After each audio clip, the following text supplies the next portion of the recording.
নিয়ন্ত্রণ হারিয়ে চায়ের দোকানে ঢুকে গেল গাড়ি, আহত এক। নিয়ন্ত্রণ হারিয়ে একটি গাড়ি ঢুকে পড়ল রাস্তার পাশে থাকা চায়ের দোকানে, আহত হয়েছেন দোকানের মালিক। ঘটনা আজ সকাল 9টা নাগাদ খোয়াইয়ের জব্বরটিলা বাজারে। ঘটনার বিবরণে জানা যায়, চাম্পা হাওড়ের দিক থেকে একটি মারুতি গাড়িতে দ্রুতগতিতে খোয়াইয়ের দিকে যাচ্ছিল। গাড়ি জব্বরটিলা বাজারে আসতেই গাড়ির চালক নিয়ন্ত্রণ হারিয়ে বাজারের মধ্যে রাস্তার বিপরীত পাশে একটি চায়ের স্টলের মধ্যে ঢুকে যায়। সেই সময় দোকানটি হুড়মুড়িয়ে ভেঙে পড়ে। স্থানীয় লোকজন দেখতে পেয়ে দোকানের ভেতর থেকে আহত দোকানের মালিক কল্পনা দেবনাথকে উদ্ধার করে খোয়াই জেলা হাসপাতালে নিয়ে যায়।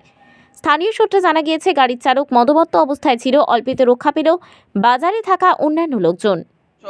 সকালবেলা হঠাৎ করে গাড়িটা এসে এদিকে দোকানের ভিতরে ঢুকাই দিছে। গাড়িটা আহত হয়েছে এখানে দোকানের যে মহিলা আসলো, যে দোকানদারি করতো, তাই নিয়ে আহত হয়েছে।